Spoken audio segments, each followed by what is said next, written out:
अस्सलामुअलैकुम all of you. आज मैं आप सबको वाहिद और जमा के बारे में बताऊंगी। वाहिद को इंग्लिश में सिंगुलर और हिंदी में एकवचन कहते हैं, जबकि जमा को इंग्लिश में प्लूरल और हिंदी में बहुवचन कहते हैं। वाहिद जमा की तारीफ, वाहिद एक को जबकि जमा एक से ज़्यादा को कहते हैं, यानी एक से ज़्यादा तादाद वाले को हम जमा यानी प्लूरल कहेंगे। आप इसके एग्जाम्पल देखिए।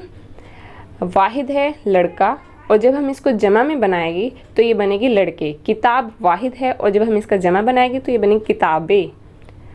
वाहिद से जमा बनाने का पहला उसूल देखिए।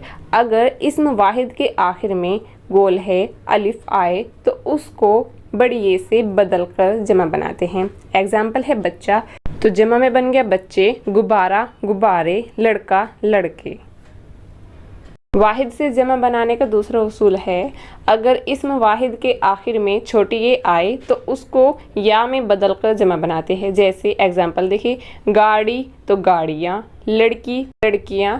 वाहिद से जमा बनाने का थर्ड उसूल है, वाहिद इस्म के आखिर में अगर अलिफ और आ हो तो उसमें ए लगा दे, जमा बन जाता है। जैसे एग्जाम्पल देखिए, दुआ तो दुआएं, कुआं कुएं।